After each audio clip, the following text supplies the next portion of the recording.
Again, folks, I'm putting into the chat here a link to a whole bunch of documents we'll refer to at night or tonight, and we'll try to make this as quick as possible. And thanks again, everybody, for joining us. So real quick, I'm just going to introduce a couple people who are on the board who are here. We have Stacy Hill here, who is in her first year on the board. And we have Jason Grissom, who's on his second year on the board. And I think that might be it. So we're going to start actually with our head coach, Mike Novell, giving a little presentation and talk about kind of what FAST is about. So I'm going to turn it over to Mike. And I have lots of other things to share when he's done.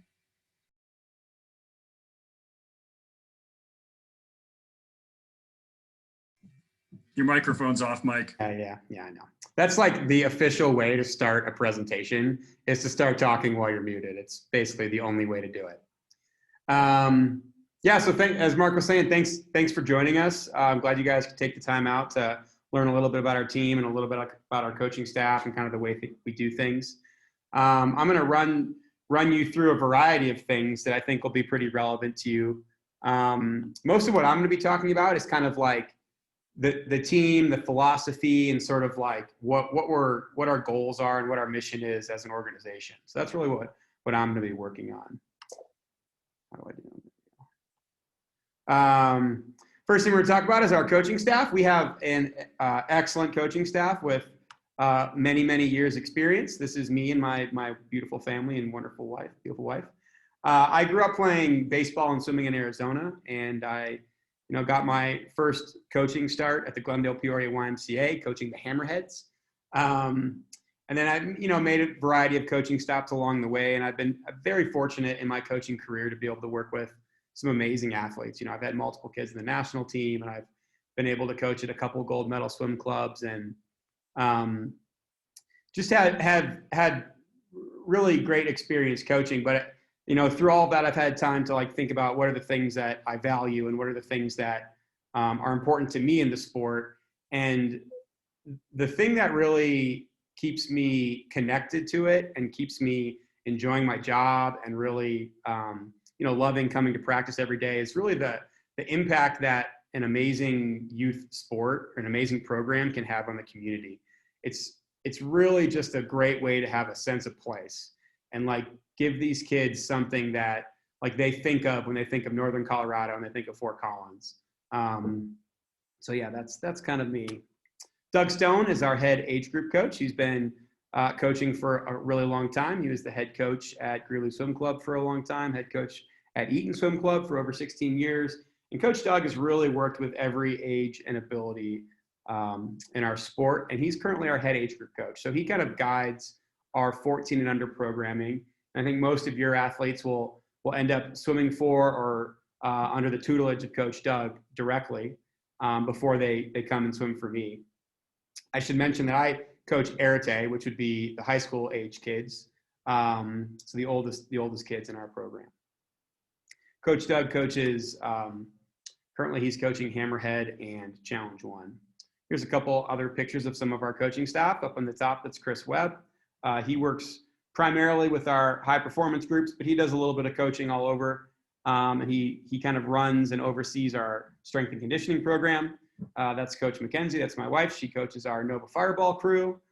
And that's Coach Jimmy speaking at a signing day. He coaches our high school and senior groups. We also have Coach Allie. You guys probably recognize Coach Allie by her massive bun. She coaches Discovery and Ascend. Down in the bottom right, we have Coach Kirk. Coach Kirk is the head coach at Fort Collins High School, and he also assists with some groups here and there all over the place. So yeah, that's kind of like the, we also have Coach Roz, who coaches our Nova Fireball. And am I missing anybody else? Coach Eric coaches our Masters team.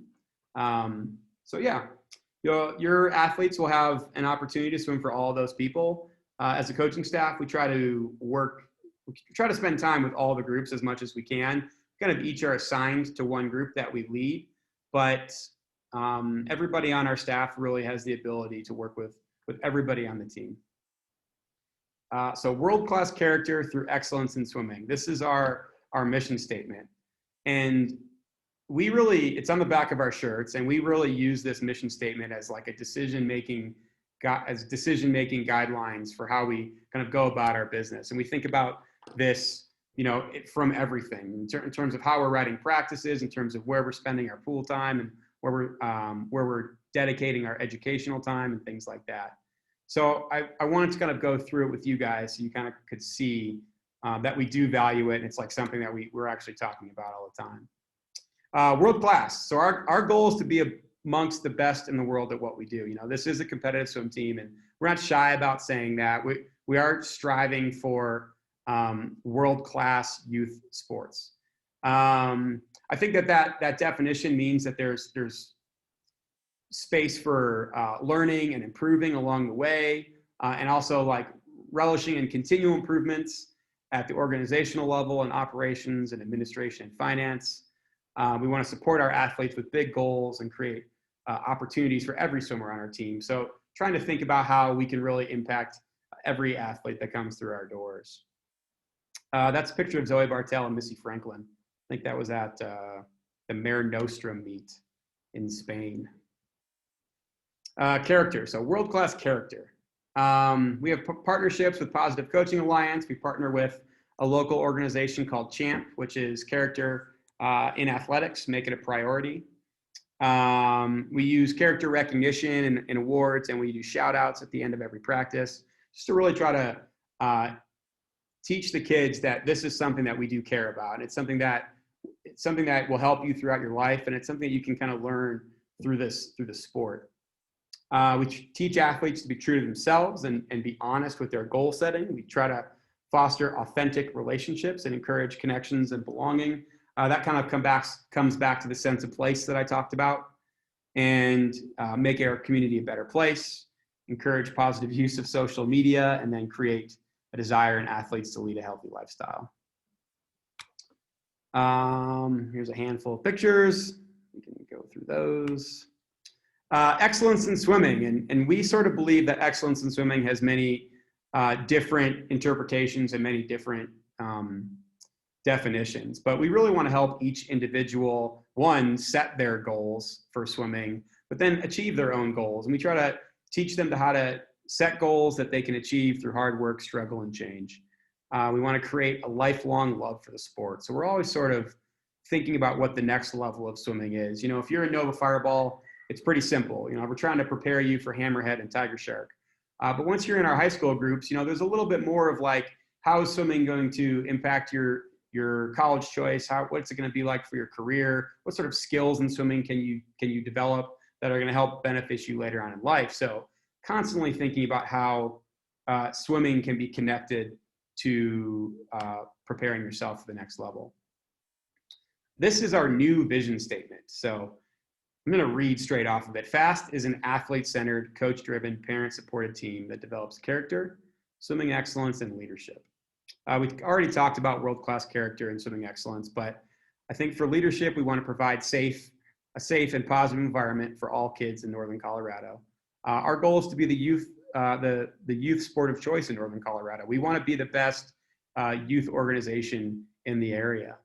We want to build community through relationships with schools, city and local partners. We want to provide leadership opportunities for all of our athletes, coaches, and parents. And then finally, organizational success. It's like we can do all these amazing things for the kids in the water, but without the strong backbone of an organization that can, maintain the financial stability of the team and sustain the long-term growth and retain our professional staff, we really wouldn't be anywhere. So we want to constantly be using effective, clear communication between athletes, coaches, and parents. We want to recruit, recognize, and train parent volunteers. We use a system called long-term athletic development. And the reason that we use this and the reason that we kind of build our programming around it is because we believe that swimming is a lifelong sport. And it's the kind of thing that some people will dive into, and they'll grab by the horns, and they'll be doing every single thing that their coach tells them to do for forever, basically, their whole entire time with us. And then other athletes will kind of come out of our program sort of as life changes happen and interests change and things like that. This long-term athletic development model helps protect our kids for the future. And it really helps teach them about process-oriented goals and sort of like building up over time the final product of the final athlete that we want them to be. It prevents injuries, prevents burnout, and it really sets them up for success in the long term. Our goal is really to have our kids the fastest they could be at like 16, 17, 18 years old. There are swim teams, there are organizations out there that will push kids too young and things like that, which can lead to injury and burnout and just a general distrust of sports. And that's just not kind of how we build our team. So the first thing I'm going to sort of talk to you about is our groupings. And this is a little diagram we have that kind of explains where the groups sort of fall and where they sort of are in the long-term athletic development stage. At the top, you have our groups, so Nova, Fireball, Hammerhead, Tiger Shark, and so on. And those numbers across the top are the ages. The long-term athletic development stage below that is kind of the category that they're in at that moment. And those categories are sort of, it's like it's really a philosophy that's kind of much larger than just swimming. It kind of spans over all sorts of different educational pieces, but in our realm, we sort of use the swimming technique and this sports ideas to sort of define it for us. The approximate growth curve, which is the lines below that, kind of shows how your children will be growing at the rate at which they're growing at certain times. And so our groups and our programming are sort of designed around capturing like their peak at certain times. And that sort of sets them up for the next step, but also, like I said, protects them for the future. So that's kind of how our groups are sort of set up in the big picture. All of our different age ranges have a entry point into the team, as well as a more competitive, more advanced entry point to the team. So we really have groupings and placements for everybody, and athletes can kind of move through the program and not really worry about like, well, am I doing too much too soon? Because the coaching staff and then the groupings themselves will take care of that for them. So our first group are our Nova Fireballs. I'm not going to go through all of the details that we are sort of working on here, but we call this the active start and fundamentals phase. And we're sort of teaching the basic movement skills, the basic pieces of swimming, but really starting to teach them like what it is to be a part of a team, what it is to sort of set goals and have positive attitudes towards sports and things like that. After that, we have our learn to train phase, which would be our 9 to 11-year-olds or 9 to 12-year-olds. This is our Hammerhead and Tiger Shark group. It's kind of further development of our basic movement skills. And we're sort of kind of trying to demonstrate our basic swimming skills of all of our strokes and turns and starts with a focus on mastery and repetition. So really teaching the kids that they're striving for mastery in these things. And that the process of striving for that is that's what they're really trying to develop. We want to develop self-confidence, perseverance, and concentration and ownership, and we want to promote sport as a lifestyle. Discovery, ascend, and challenge. This is called our train to train phase, and this is really where we're starting to use the growth curve to our advantage. We're trying to build these athletes up so that in the future they have this big engine that they can fall back on, and at this point, they should have a mastery of their sport skills. The things that they've learned from Nova Fireball all the way through Tiger Shark, they'll now be relying on a daily basis. Our practices at this level are sort of aerobic based. We do strength and development, and it's centered around swimming specific technique.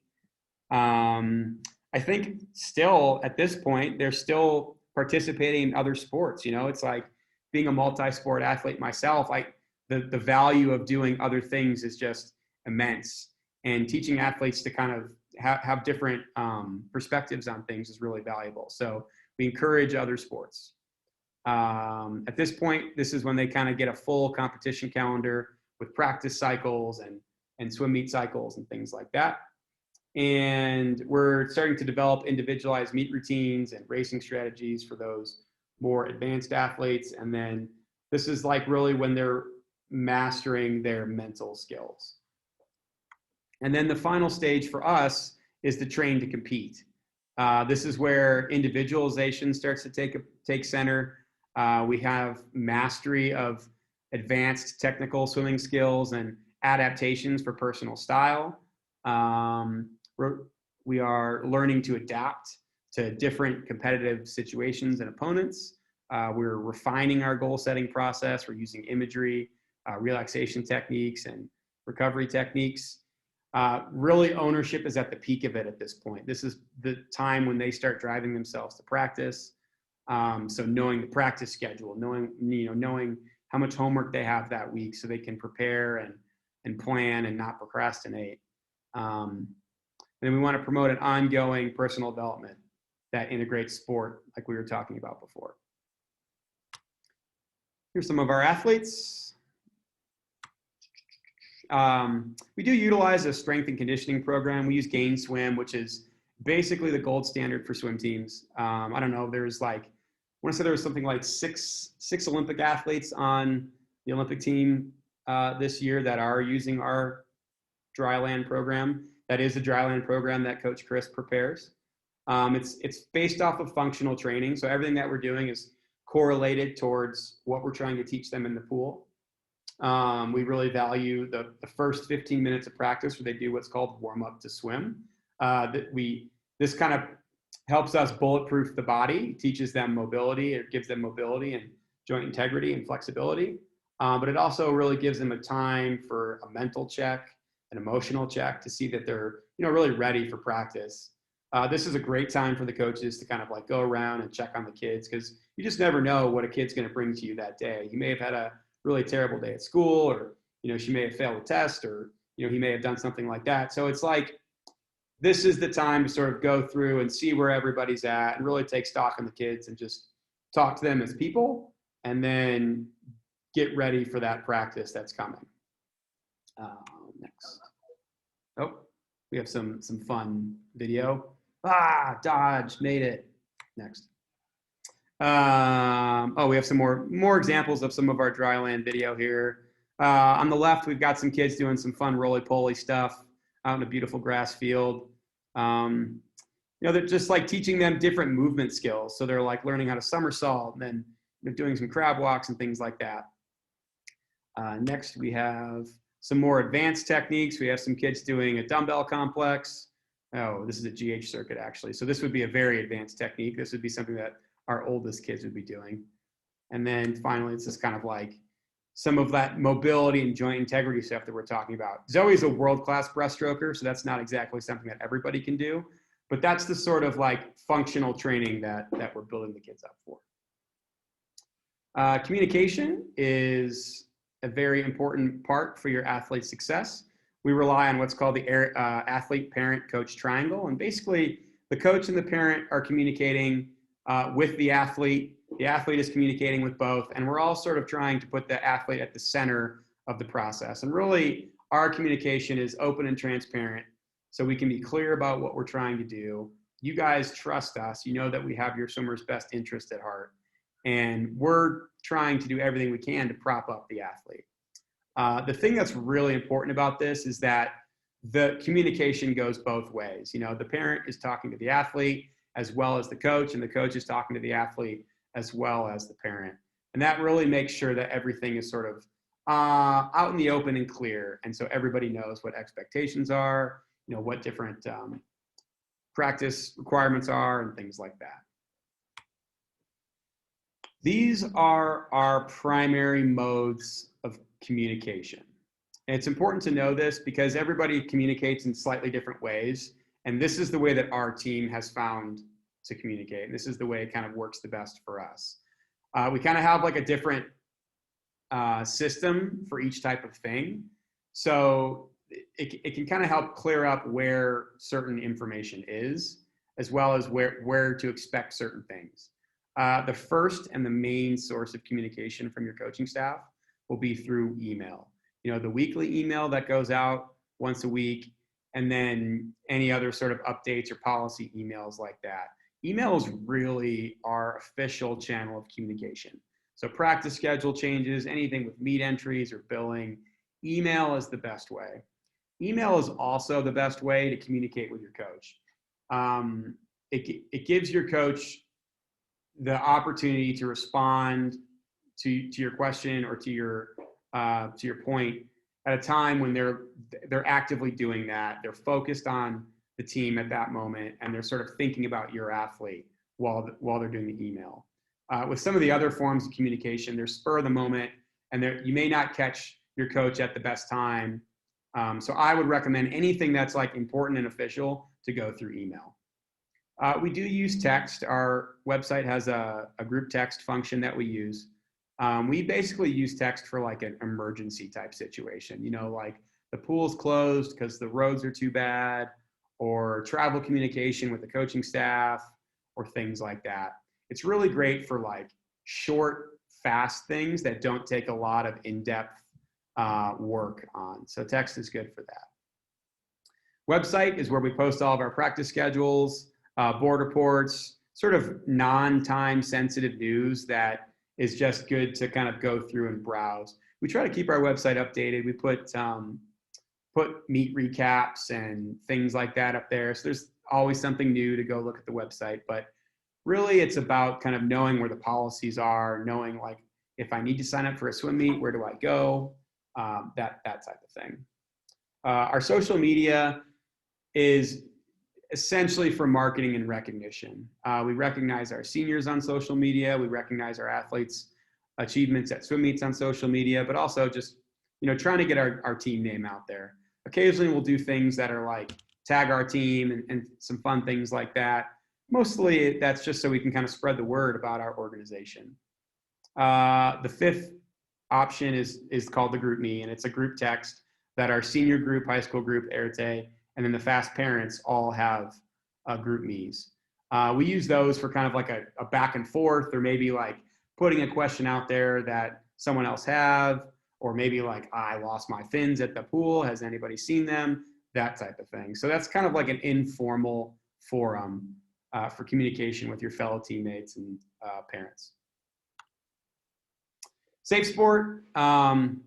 USA Swimming is a part of the U.S. Center of Safe Sport, and we have a minor athlete abuse prevention plan, which is outlined on our website. Basically addresses all of our one-on-one interactions, locker room policies, social media, electronic communications, travel, changing areas, if there's any sort of massage or rub downs or anything like that, any other of those athletic training modalities. So we have a plan that addresses all of that. You can see on our website.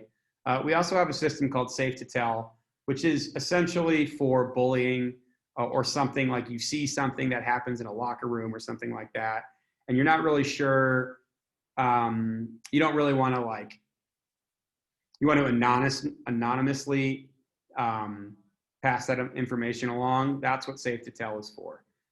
We've really only used it one time. So, but it is there if your athlete should need it.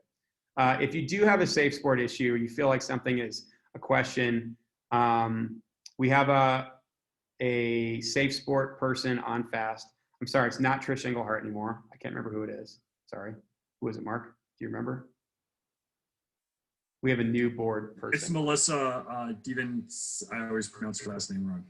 Okay. DiVincenzi. Melissa DiVincenzi. That's right. USA Swimming also has a email online reporting tool, and then the Center for Safe Sport, which is uscenterforsafesport.org, is kind of like the most official channel. So those are your things there. Swim meets, just kind of a couple pointers about some swim meets, and your coaching staff will have more specific information relevant to your athlete and their ability. But just a couple things, like swim meets are not required for all groups. For some groups they are, but not for all groups. We believe in training for the IM, so we kind of race all 4 strokes in age, ability, and appropriate distances. We have entry deadlines and RSVP deadlines for swim meets. It's best to try to get your information in before the deadline, just for the sake of keeping everybody's sanity. Event selection is done by the coaching staff, but if there's something that a swimmer wants to try or doesn't feel like they're quite ready, that door for the conversation with the coach is always open. If a kid wants to swim the 200 fly, like I've never said no to that, so they can do it. But generally, we try to set our entries based on what we're working on in practice. And that kind of leads to the most success at the swim meet. We have a couple different forms of travel. So we have team travel, which is athletes travel with the team. So we have chaperones, they stay in hotels with other athletes, they're fed and with the team, and then they travel to and from the swim meet with the team. Generally, that's senior level meets. Senior level championship meets is where we would do that. And then we also have family travel, which would be like the team is traveling to Grand Junction for a swim meet. You take your own athlete. Your athlete stays with you in the hotel, and then you feed them, and then you just bring them to the meet. And we have different forms of that throughout the season. Generally, there's like 2 to 3 travel meets per season offered for every age athlete. Meets do have entry fees, and they vary depending on the meet. Some of the larger meets can be more expensive, and some of the local meets are more affordable, so they vary. We do require a team uniform, team cap, team suit, team t-shirts, and then we have a tech suit policy that we use to kind of make sure that athletes are suiting up at the right time. Meet itinerary is kind of like what the weekend will look like, kind of tells you where your athlete will be, when certain events are, when your athlete will warm up, when they will race. All that information is in the meet itinerary. We usually send that out Wednesday before a swim meet.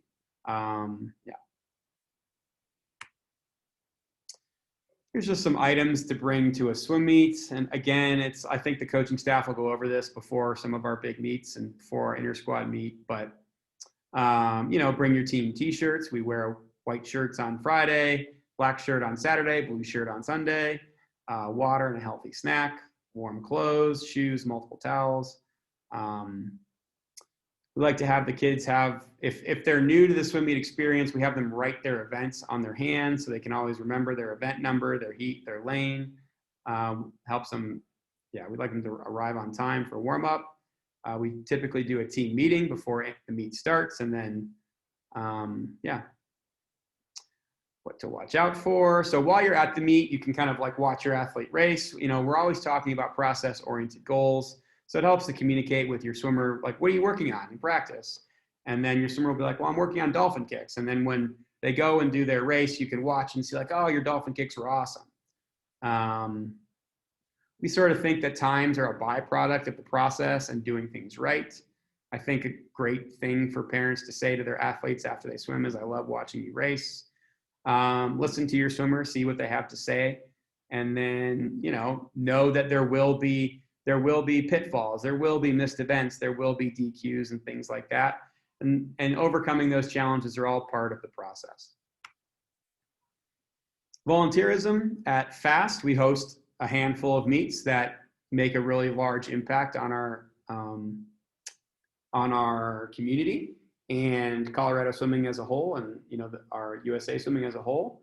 And we could not host those meets without parent involvement. And there's lots of great opportunities for a swim meet to kind of get involved and learn a little bit more about the sport. Just kind of like help the team out. It's that parents that typically volunteer have the athletes that kind of stick in the sport for the long run. So I can't stress it enough. It's like the best way to help is just to volunteer to swim meet. whether it's like your timing at your first meet, or you're officiating, or you're running the meet computer, or one of those things. Any time you have to help us is really, really valuable. One of the questions I get all the time is how can we help as parents? And I think, one, supporting the parent, coach, athlete relationship, the triangle that we talked about, is the first step. I think focusing on the big picture and understanding that we do follow this long-term athletic development process, and we are committed to this, and sort of targeting 16, 17, 18 years old as being the peak of their performance. That's sort of, that big picture is important. Always take advantage of teachable moments and encourage good sportsmanship and a love of sport. I think the largest thing that parents could do is stock the pantry and the refrigerator with good, healthy options for athletes to snack, especially for the high school age athletes. Volunteer, get involved, be a good listener, honor yourself, honor the team, and honor the game.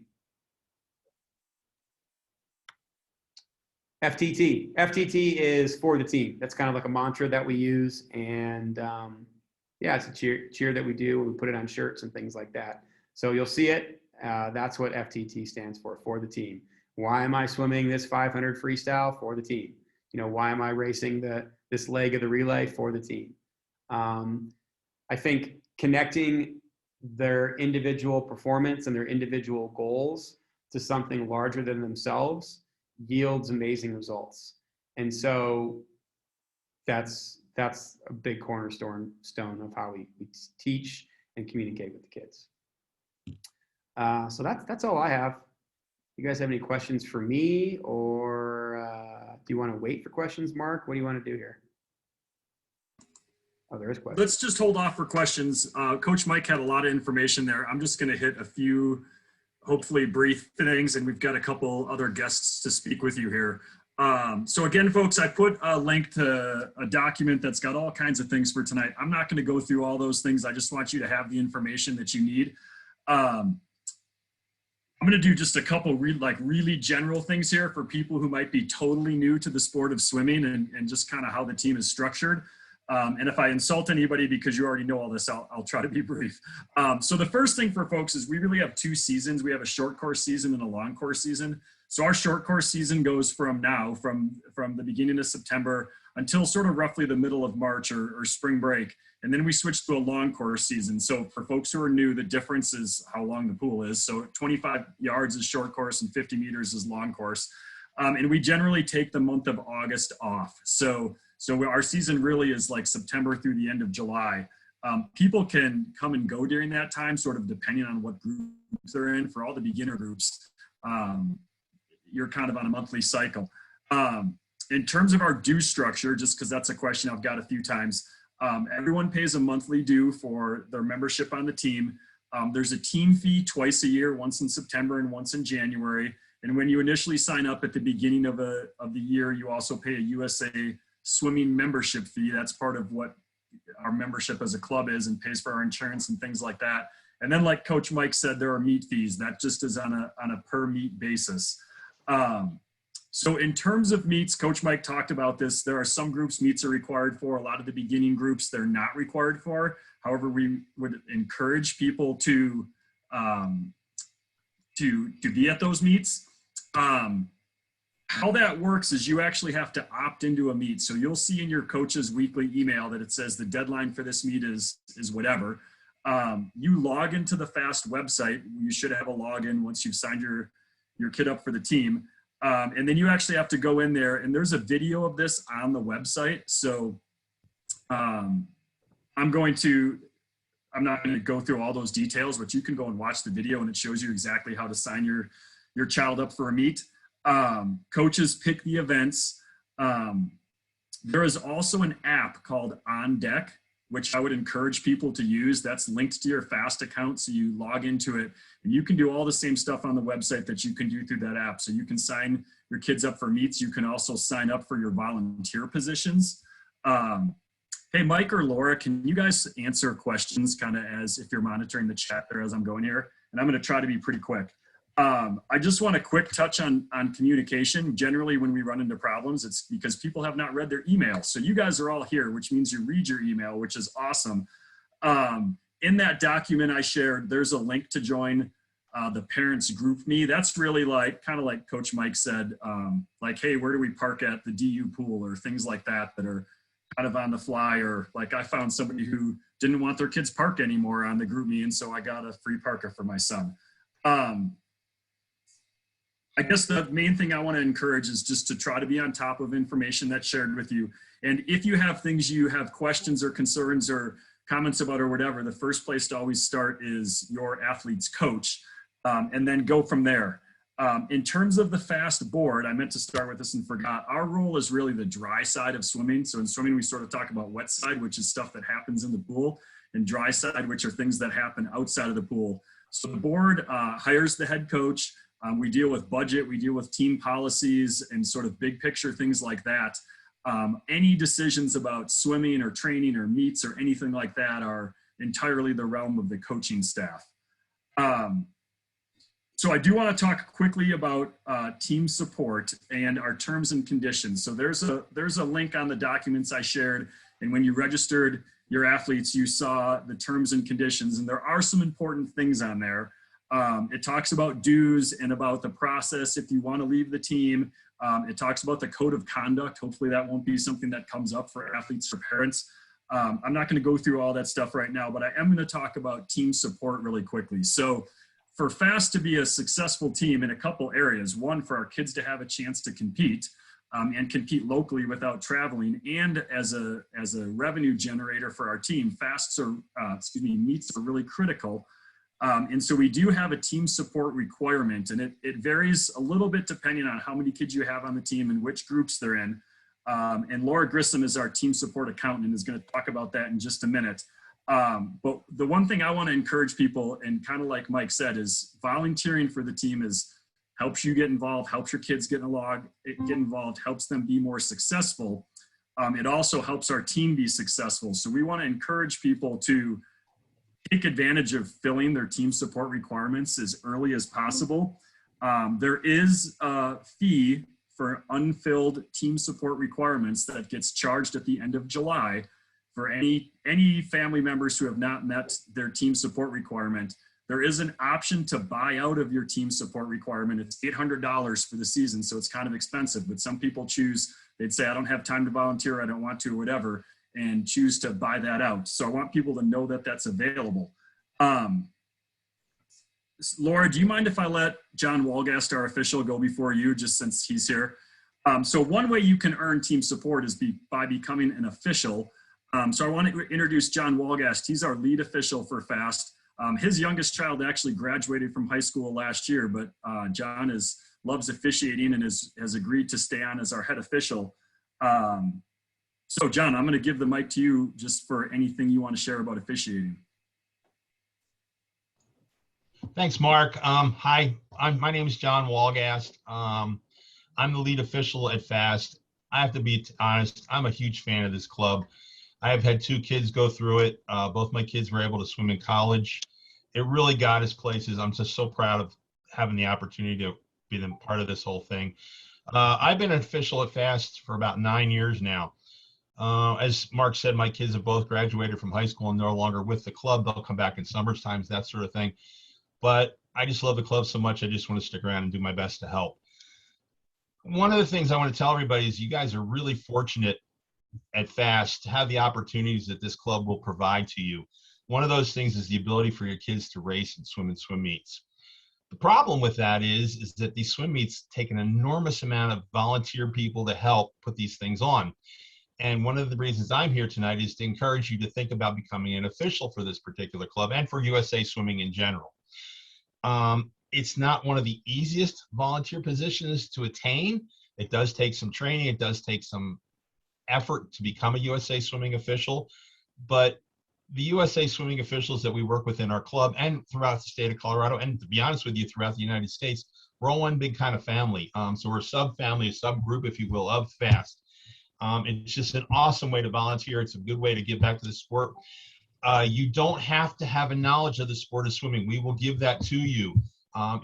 We have officials that have swam in high school, have swam in college. We've got officials that never even watch swimming on television that are also officials too. But it's an awesome opportunity to volunteer. You really get to learn the ins and outs of the sports. It's just a fun thing to do. I am going to put my name and my contact information in the chat down below. So please, if you have any interest in it, you want to just talk about swimming, you want to talk about officiating, please contact me. Thanks, Mark. I appreciate you having me on tonight.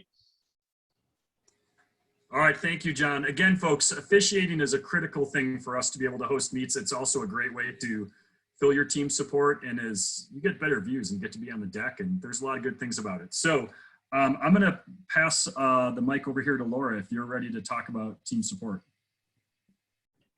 Hello, my name is Laura Grissom, and I support team support. But this is, like Mark was saying, a really important piece of how FAST is able to accomplish our goals and generate revenue for our team. And it's also super important so that we can run efficient and safe home meets as well. So a lot of people have been putting some questions in the chat as to how many credits different families need, and it looks different at different levels. So if you have a swimmer in either Nova or Fireball, there is no meet support required. We just want your kids to have a really great time and get your family involved with the team. If you have one swimmer in the upper level groups, so Hammerhead, Tiger Shark, Challenge, Ascend, Discovery, Senior, Arete, High School, or I'm sorry, not high school, just Arete, that is 9 sessions are required for your family to be volunteering. If you have more than one swimmer in those different groups, it raises up to 11 sessions. So we don't want to put extra, 18 sessions on you. It's only 11 sessions if you have more than one swimmer. If you have a child who is swimming in high school, a lot of kids use this to get ready for the high school season. That requirement is only 2 sessions or 2 credits. And then Mark mentioned what the buyout option is as well, if you're interested in that. So how can you earn these meet support credits? They're earned by volunteering. There are lots of different ways to get involved, but mainly at our swimming meets. And to earn 1 credit is to volunteer at a session. A session is usually around 4 or 5 hours long, and lots of different jobs that you can do, things like timing, running concessions when we're able to have those, clerk of course, running the meet computer or timing console. So most of these jobs will give you 1 credit per session. There are some jobs that receive more credits. So if there are some jobs that you need to train on to have a little bit of background information to do those, things like the meet computer or the timing console, even clerk of course, these are things that you're able to earn more credits, so 1.5 credits per session. So there will be different times that you can train on those sessions, so keep your eye out for those if you'd like to earn that little extra bump in credits and earn those faster. At our meets coming up, there will be some of those training sessions. So we want to get as many people in on those and have people be able to volunteer all year long in those. So another question that comes up often is, how do you sign up to volunteer? 3 weeks, on the Sunday, 3 weeks prior to a meet, you'll get an email that says the signups are now available. They're open. You'll head to the FAST website, sign into your account. You'll head to the meet that you're signing up for, and there'll be a little job sign up button, and we'll send all of these instructions out as well. It's also linked on the document that Mark has. You'll take a look at the job descriptions and you'll just be able to sign up for the one that you want. Just a little hint, take a look at when your swimmer is going to be swimming at which session. So most people like to sign up during the session that their swimmer is swimming in. They do fill up quickly, especially some of the positions. And so make sure you get in there and check those out. I think that's about it. You are able to check your balance as you go throughout the season, and we will send out the steps in order to check those on our FAST website as well. One last thing, Carrie Mania is also supporting Meet Support. She and I are the volunteers that help out with this. So if you ever have questions, you can either email Carrie at Meet Support or myself at Team Support, and we're here to help you out. I think that's it, Mark, unless people have specific questions about meet support. Let me just cover a couple more really quick things, and then we'll be open for questions, and thank you for your patience here, folks. So just a few other things in the document that I shared. There is a link for team gear. When kids swim in meets, they are required to have a team suit and cap, and so the links to order that stuff is on there. They're also required to have a team shirt. The standard team shirts you get from your coach by emailing Coach Doug, so everything else that's on there is optional. A couple other things I want to encourage people to do is there's a link for our King Supers program. You just link your King Supers card to FAST, and we get, I think it's, I want to say 5%, but that seems too high. We get some percentage of everything you spend at King Supers. So we'd appreciate it if you do that. Also, we have a parent, Cornell Gazdrew, who has really taken over our YouTube site, and he's been streaming all of our meets when we had COVID restrictions. And so we would love it if you would follow our YouTube channel or subscribe to our YouTube channel. We recently hit the 1,000-person threshold, which we actually start getting some kickbacks from YouTube for that. But there are some meets, some videos on there about how to sign up for meets and how to do team support and stuff like that. You can go back and watch every meet we had last year if you have nothing to do this weekend. And I think that's everything I wanted to talk about. So I think we can open it up for questions, and yeah, thanks for coming if nobody has any questions. I've got a few questions. My daughter is Paige. She's new in Discovery this year. So for this Saturday for the intra-squad meet, so MI Sports said they won't have team suits for 2 to 3 weeks. So are we good to swim in whatever suit for this Saturday, or can she not participate? Yeah. Okay. Yep. Thanks. My next question is just about, so I have some meet support experience from summer swim, like team manager and meet manager and timing systems. How do we learn how FAST does that? Because I don't really, I know how we did it, and I know Dolphin system and some other stuff like that, but I don't know how FAST does it. So is it just sign up for some of the training sessions, or what's the best way to learn there?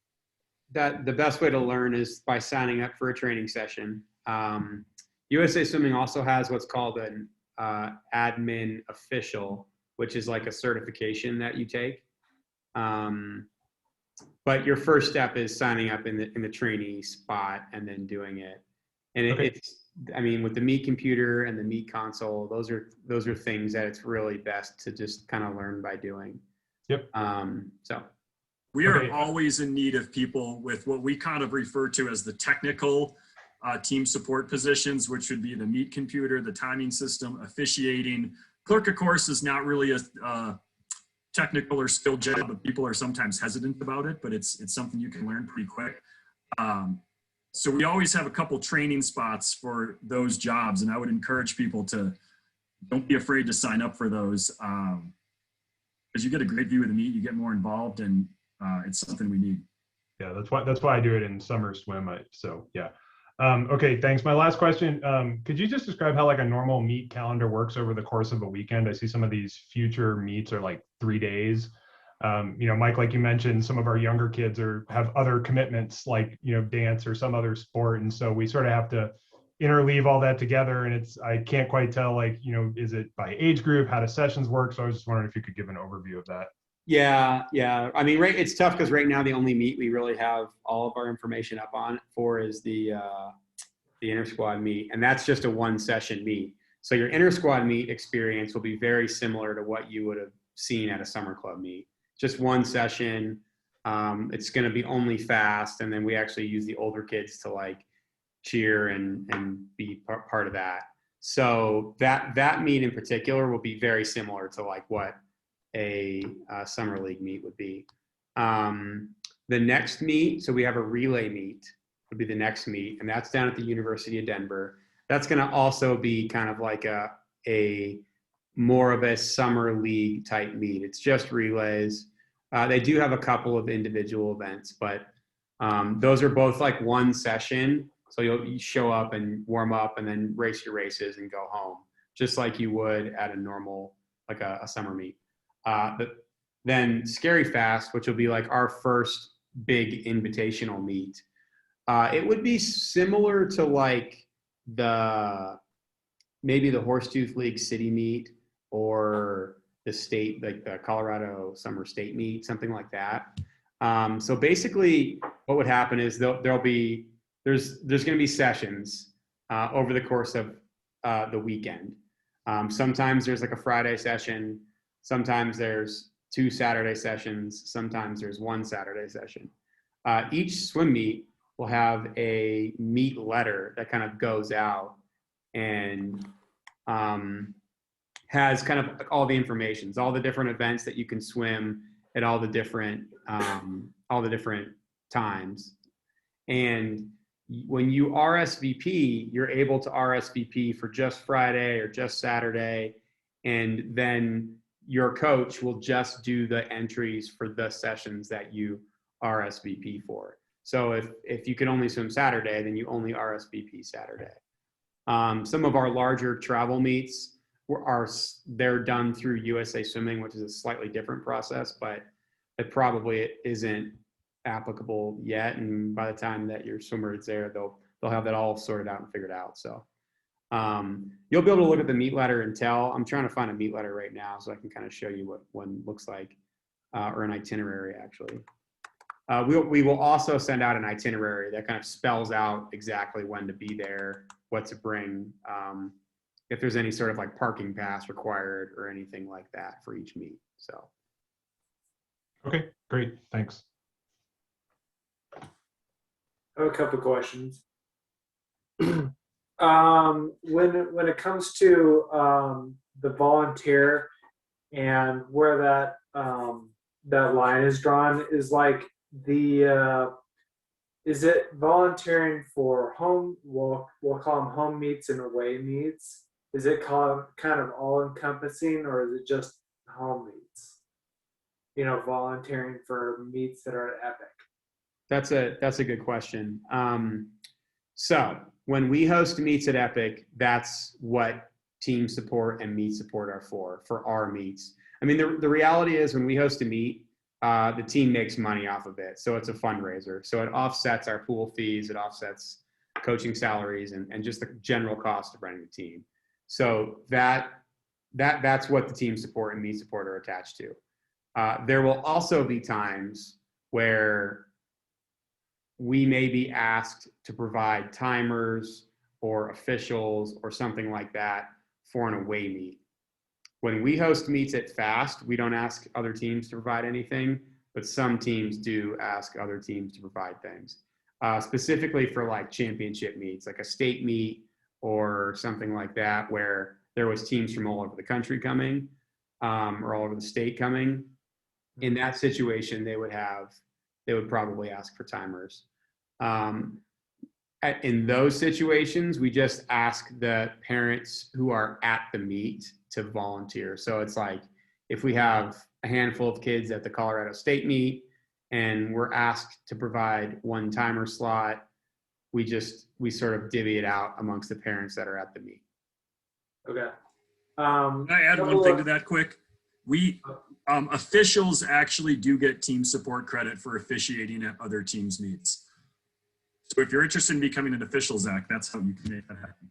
Okay. Well, couple of feedback points. My daughter and I, frankly, we kind of joined midstream, and so when it comes to like, I volunteered for some long course meets, and we kind of like volunteered like at the tail end of short course into long course, and getting credit for the meets that I volunteered for.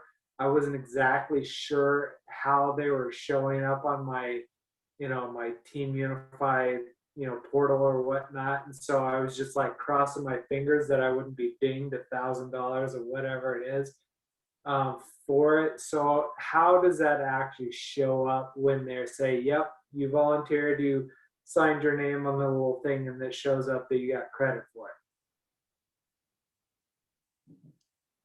Laura, do you want to answer that question? Yeah, I can talk about that. Yes, there is a place that you can go in and check, and I will add that to the meet support information. So the link that's out there, I'll add those steps on how to check them. We usually do send an email out around January, February, where we say, make sure you're checking how many meet support credits you've already accumulated and how many you have left, so you know where you're at. But I will definitely add those steps on how to check that into our document. Okay, thank you. Of course. My last comment was, since we joined kind of midstream, they started the summer, and it didn't really relate to my daughter, as far as practice goes, but we got like invites for Timnith, and it was like, show up at Timnith, and I'm like, well, could you be more specific? I don't know exactly where this place is, and because I swim with masters, I kind of asked some people, I'm like, this pool is out in the middle of nowhere and whatnot. So just kind of like some feedback is just like, when we're talking about Timnith, be specific. Good feedback. Thank you. Yeah. I wonder if that was when we were doing like was it Masters? Because Masters had like an RSVP process for practice for a while. Well, this one was just like a team gathering. So there was like, just show up at Timnith. And I'm like, all right, well, there can't be too many possibilities, but apparently there was. So was it? I think that was probably the 4th of July fun practice, Coach Mike. And we probably just assumed people knew that we meant in the French pool, but right. It's good to know. Got it. To piggyback on that, there's a lot of information to take in to figure out how all this works. So please, people, ask questions when you have them. Because that would have been something, Zach, that I would have not caught, because we just probably thought people knew.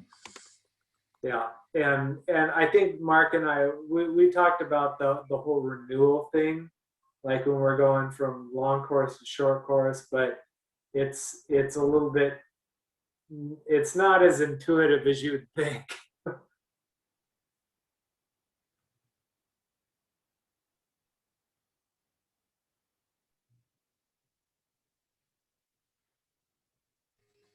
Other questions that we can answer?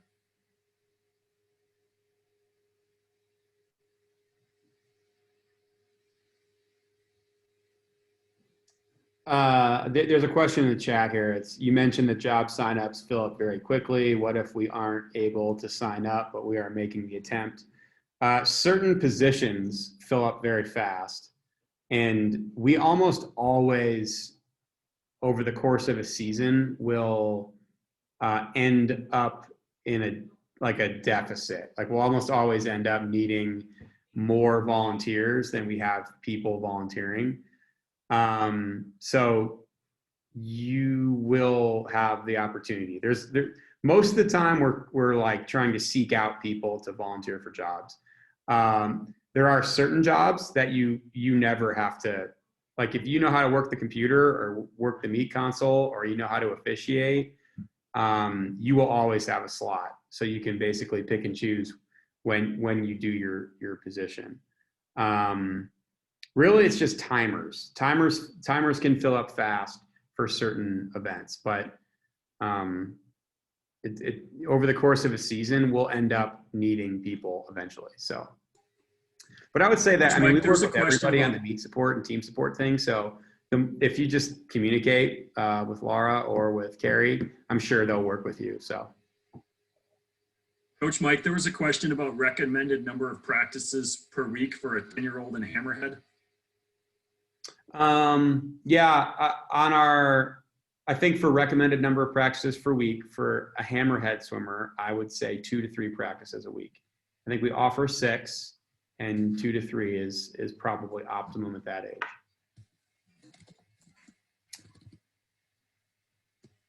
There's a question about the length of timing sessions.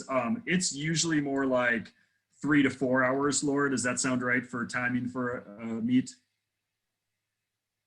This depends on how many swimmers are participating in the meet. So I would say on average it's around 4. Sometimes it's longer, sometimes it's less.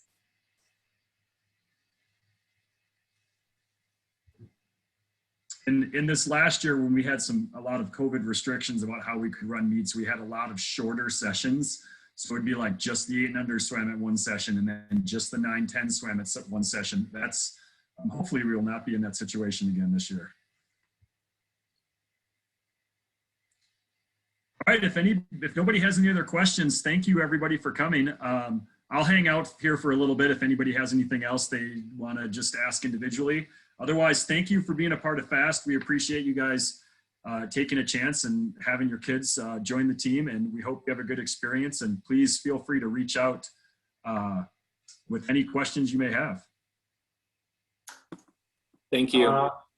Mark, I have a question. I'm trying to get my daughter is apprehensive about getting involved in swim meets and stuff like that. I kind of pushed her to do it this summer, but is like, I assume that the coaches will also do that encouragement on the other side. And it's like, I'm trying to get her to like, let's do some swim meets. Like, this is the whole point. But when it comes to like the other side, I need that too, you know, I assume that happens as well. Yeah, and is she in senior or high school? High school. Yeah, so we that's good feedback too, because again, sometimes we assume people know what's going on, but yes, their coaches will encourage them to be in meets and help guide them on like, here's the kind of a good sequence of events to get experience in. And Mike, do you want to address that at all? Yeah, I think it depends on the group as far as how much the coach will be like, go to the meet, go to the meet, go to the meet. The high school group is really built to have a lot of flexibility. I would say that's a situation where you should let Coach Jimmy know that, hey, like, what do you know, I'm trying to push my daughter into more competition here. And Coach Jimmy will give you some feedback like, yeah, she's ready for it. Let's get after it. And then, you know, he'll have conversations with her on deck. And I think that's kind of goes back to that coach, athlete, parent triangle, and just making sure that everybody's sort of working towards the same goal. Yeah, like when I got her, like I just took her and, you know, taught her how to do flip turns and stuff like that, and just kind of signed her up because otherwise she'd kind of pussyfoot about the whole thing, you know, all day long. And it's just like, now she's just got to get pushed into it to do it, and she's fine, but sometimes she needs that encouragement. Yeah, and I think it specifically with the high school group, it will be framed like, hey, like you want to go and contribute to your high school team. You want to be a part of that. So these are kind of the steps that you can do here to sort of prepare yourself for that and really get ready for that experience. So Jimmy will be encouraging meets for sure. What he wouldn't do is if he was to have a conversation with her and she was like, no, I'm freaked out by it. I can't do it. I don't want to do it. He probably wouldn't push. And that's where I'm saying that a little bit of dialogue between you and him would maybe help. Sure. Okay. Great. All right. That's all I got. Thank you guys. I appreciate the feedback. Thanks for the question, Zach. See ya.